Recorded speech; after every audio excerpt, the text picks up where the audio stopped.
Yep. Yeah, Rebecca.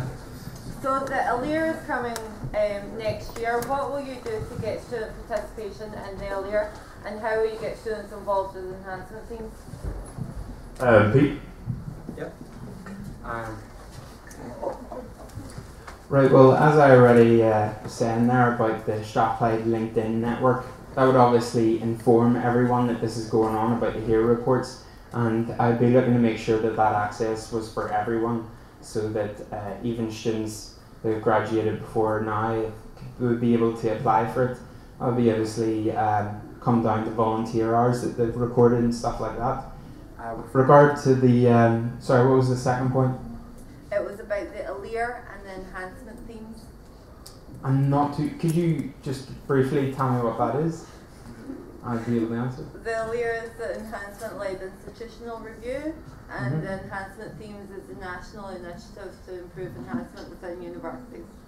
Right, to improve enhancement. Yeah, the one that's currently on is developing and supporting the curriculum. Oh yes, well that's exactly what I'm about. I'm all about extracurricular activities and course-related societies, everything that gets you more involved than just assignments and exams, because that really won't do anymore. You need to have an all-round skills base, and that's what I'm absolutely in favour for. So making sure that course-related societies and stuff like that are properly promoted and supported would be a key thing to engage with the students. Thanks.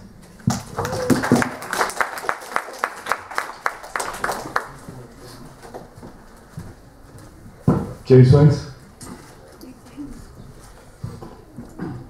Is it Aliers or is it years? Like no, Alier. Right, Alier. Well, before I'll be honest, like to the lecturer, I didn't actually hear about that before this year. So what you've said, it seems like a good thing, you know, and in the switchover I'll ask you about it. Like, but I'll be honest, I've not actually heard of that. You've already been alright. Could everyone hear what I was saying there?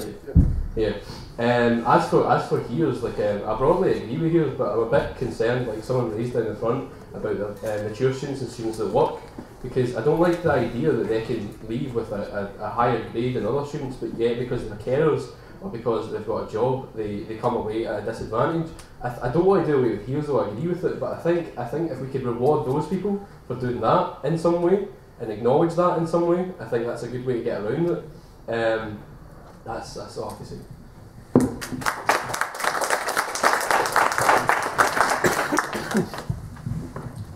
So in terms of the LEAR, this is one of the most important things that's actually going to be happening in the university, because this is how the university gets its funding. If students are not satisfied with what's going on, when the panel comes in to review the university, they're just going to drop our funding. And ultimately that's how the university is motivated to take on board what we say. So as part of this, I want to reach out to all the class reps and basically explain to them what is the LEAR. You know, why does this matter? Why is this going to be important? Because if they're not telling us these things, then they're not going to get fed into the evaluation process. And obviously, because this is enhancement-led, that means that we're going to see in all these things coming in from the class reps, and these are going to be used by the university because they have to show how are we enhancing this course. So they're going to take these things down and they're going to say, right, here's the things students want to say, here's how we're going to enhance it. Then they have to improve it, because 1 year later, the university gives a written response and they have to basically say, here's what we've done to address these things. And this is coming up within the next year or so. So it would be part of the VPE role this year. Thanks.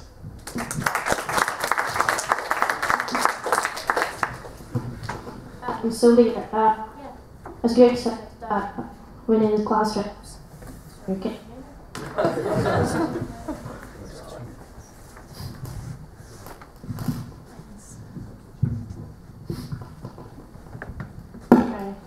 So we need class reps to reach our students, but we also need students to know what it is about and why it is so important to us. It's the same thing as with the NSS survey that's running for all the honours students. They need to tell us what's wrong so we can improve it. As I mentioned before, I want to introduce this work experience part of degree. So through that, our experience would actually be better, so we would improve the later results as well. Thank you.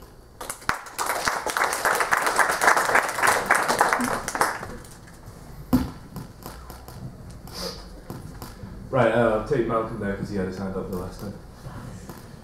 Okay, so knowing the VP role, I know that it's very busy and that I attend a lot of meetings and a lot of things to do. Also aware that all of you have positions within the union, whether it's in societies or union positions or class reps, that sort of thing. If you could list your positions, your attendance rate this year, and your achievements in those positions, that would be great. Right, so take yourself first. Sorry, I didn't quite understand what you want to hear. Sorry, so what your positions are in the union this year, your attendance at those, what it's been, and what you've achieved in them. Oh, right. Well, this year I've been pretty unlucky. I wanted to be a class rep for the first semester, but because I had only one class, my friend was actually faster to get a position. I was only one student getting it. Yeah, so I couldn't do much through that.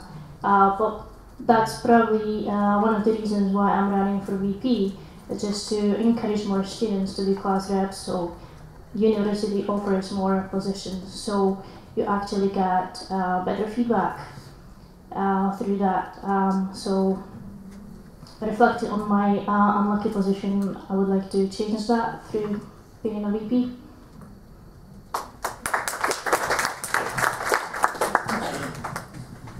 Malcolm, was the three things, was it attendance and what the position was? Your position, attendance, and achievements. Okay, so the positions I've held this year, I've been a committee member of the VPE Society, which is our core society. I've been a member of the Financial Oversight Committee as elected by the Education Forum, and I've also been a class rep trainer this year, where I've been training about 30 to 40 class reps, I've not really counted. My attendance on all of those, I believe, is 100%. Certainly it is for the Finance Committee, and it is for the class rep training. What I've gained from all these things combined is I've started to learn what people actually want at the university.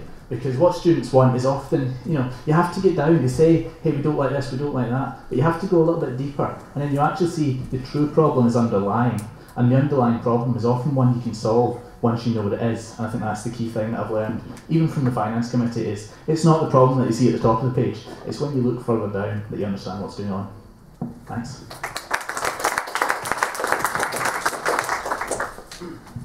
Well, as I said in my speech, I was the external engagement vice chair for that committee. I'm not too sure what my attendance has been. I think I've been at every forum apart from one of them, which I couldn't make. For my achievements, I don't have a massive list of everything that I've achieved. I've worked alongside Malcolm and other members of the executive in editing motions. I don't think at this university individuals have individual achievements. I think collectively we all work on motions and then we come with a better product through working together. Yeah, I think if you want to talk about what individual people have done, we talk about sabbaticals, because then you're in a position to actually do stuff, the stuff I've talked about in my manifesto. The position that I've got just now doesn't enable me to actually cap postgrad fees or campaign for it.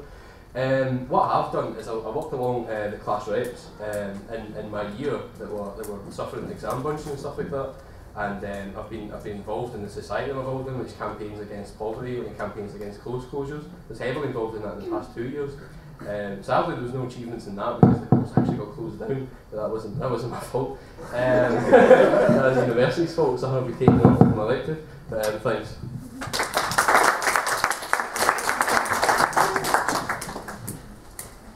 Okay, this year I've been involved with Enactus, which was formerly named SIFE. It's a community outreach project.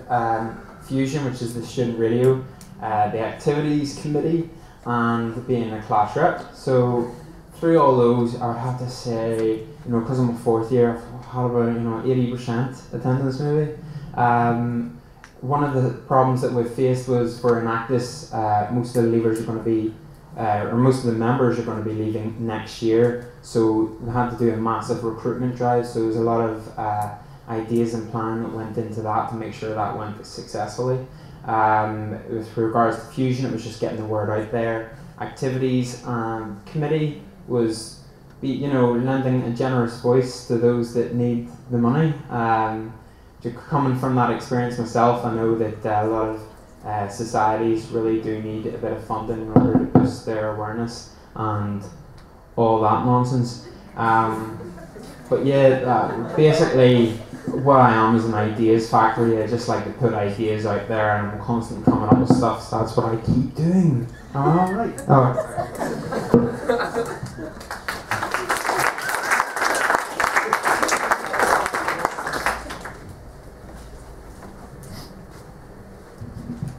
Down at the front. The key resource for the education is usually the Wi-Fi nowadays and the library. And you've been talking a lot about fixing Wi-Fi, but you need your student number to log in. So if it would be in your power to change it, would you make Wi-Fi available to everybody, just coming on the campus and using it? Or do you think that Strathclyde students deserve the luxury of just sharing our resources and it shouldn't be publicly available? And the same with the library, because we can go to Caledonian University Library and it's available for everybody. And to enter Strathclyde Library, you need your student card. So do you think it's more important to share our resources to improve the community in whole? Or should we just use our resources to improve Strathclyde experience only for the Strathclyde students? Pete? Yeah. Sorry, can I just say that that question's a bit irrelevant because of the fact that guests can use the Wi-Fi and they can enter the library if they've got a visitor's pass.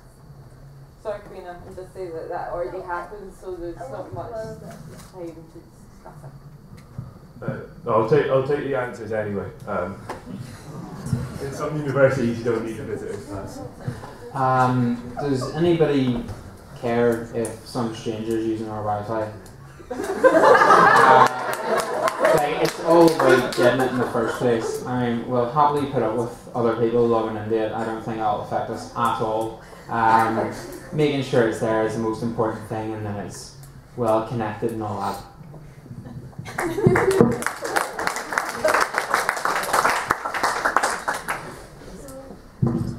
Yeah, since Rebecca resolved that, I'm not really sure what to say about it. I think it's fine, to be honest. I don't think like the world en masse is going to be, oh yeah, it's free Wi-Fi and then just cut Strathclyde and like clog our libraries and clog all the cafes, just like totally take advantage of us. I don't think that's going to happen. So yeah, I'd be happy if it being publicly available. Until people actually abuse it, then we deal with it.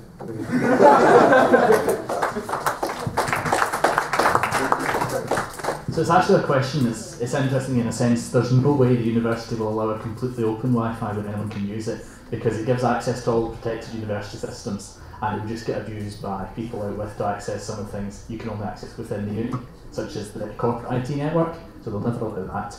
But from a sense of the library itself has the typical programme where you can go to other libraries and they can come to you, so it's actually not so much of an issue because any student can use the library right now just by showing their card when they come in, and we've got the agreement to do that. And as such, you can use EduRoam to do the same on Wi-Fi. So in essence, anyone who should be here and has a reason to be here can already do these things, so it wouldn't be an issue.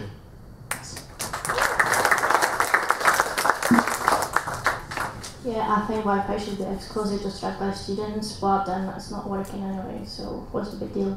And about the library, yeah, you can access any Glasgow library you like, and any students in Glasgow can access any library they like, so that's all fine.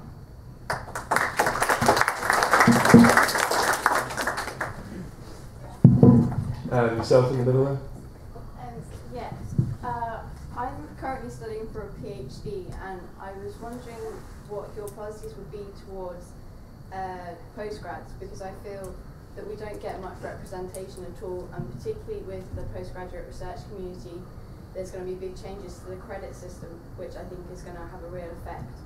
So I was wondering what your policies would be towards the postgraduate community. If you guys could just give me like 30 seconds on that. Encourage the engagement and sense of community. If you want to be a representative, then yeah, do it and spread the word. So you're doing it, so your fellow PhD students know that their voice is really important to us.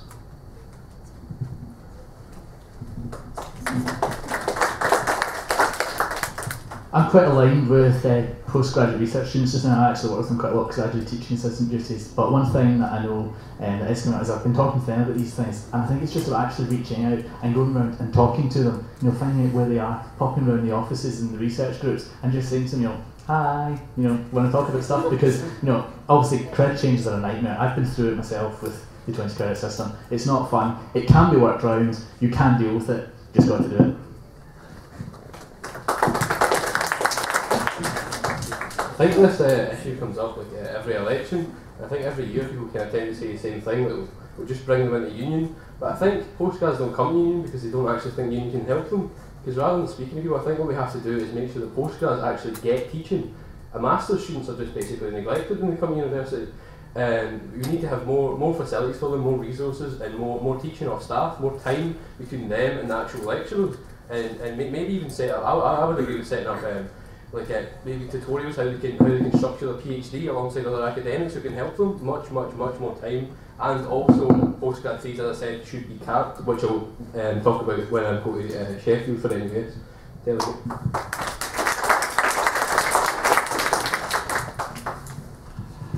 Right, basically a lot of respect for PhD students. They're obviously the people that are making things happen and massive innovators, just as himself. More recognition of what they're doing, basically, making sure that's well known to staff and students, and that they have the representation there in the union so that they can make things happen as well. So enforcing a policy where they get representation, basically.